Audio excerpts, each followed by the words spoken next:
வணக்கம், welcome back to Jazz Tamil YouTuber. உங்களுக்கு ஆன்மீகம் சம்மந்தப்பட்ட தகவல்கள் பிடிக்கும்னா மறக்காம நம்ம சேனலை சப்ஸ்கிரைப் பண்ணிக்கோங்க. அப்படியே பக்கத்தில் இருக்க பெல் பட்டனை ப்ரெஸ் பண்ணிக்கோங்க. இன்னைக்கு இந்த பதிவில் நம்ம பார்க்க போகிறது வரக்கூடிய மே 22ஆம் தேதி புதன்கிழமை அன்னைக்கு பார்த்தீங்கன்னா வைகாசி விசாகமானது வருது.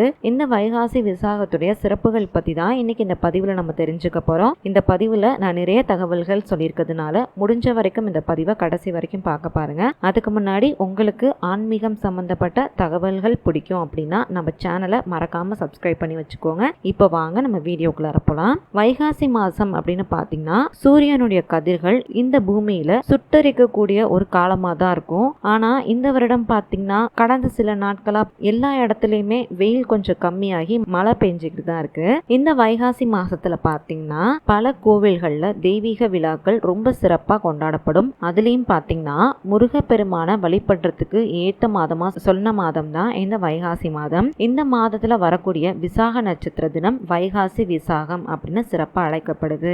விசாகன் அப்படின்ற அரக்கனை இந்த மாதத்துல முருகப்பெருமான் வதம் செஞ்ச காரணத்தினால இது முதல்ல விசாக மாதம் அப்படின்னு இருந்துச்சு. காலப்போக்குல இத வைகாசி மாதம் அப்படின்னு மாறிடுச்சு.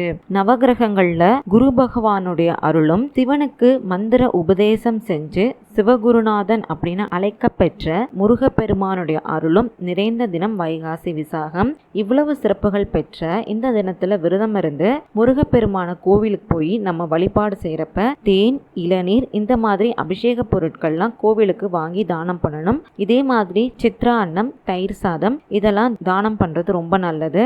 இதோட சேர்த்து முருகப்பெருமானுடைய மூல மந்திரம், சண்முக கவசம் இதெல்லாம் படிக்கிறது ரொம்ப ரொம்ப நல்லது. இது மாதிரி நம்ம செய்யறது மூலியமா நம்ம மனசுக்குள்ளார தீய எண்ணங்களா இருக்கக்கூடிய அந்த அரக்கனையும் வெளியில நமக்கு கேடு நினைக்கிறவங்களையும் பகைவர்களையும் அந்த முருகப்பெருமான் அழிச்சு நமக்கு நல்ல செல்வ வளத்தையும் நீண்ட ஆயுளையும் தருவாங்க. இதுதான் இந்த வைகாசி விசாகத்துடைய சிறப்புகள். இவ்வளவு சிறப்புகள் நிறைஞ்ச இந்த விசாக தினத்தை நம்மளும் முருகப்பெருமான எப்படி விரதம் இருந்து வழிபாடு செய்யலாம் அப்படிங்கறத பத்தி நம்ம அடுத்த பதிவுல பார்க்கலாம். உங்களுக்கு இந்த பதிவு பயனுள்ளதா இருந்துச்சு அப்படின்னு நினைச்சீங்கன்னா மறக்காம லைக் பண்ணி, ஷேர் பண்ணி, கமெண்ட் பண்ணுங்க. அது மட்டும் இல்லாம உங்களுக்கு ஆன்மீகம் சம்பந்தப்பட்ட தகவல்கள் பிடிக்கும்னா மறக்காம நம்ம சேனலை சப்ஸ்கிரைப் பண்ணிக்கோங்க. அப்படியே பக்கத்துல இருக்க பெல் பட்டனை பிரஸ் பண்ணிக்கோங்க. நன்றி, வணக்கம்.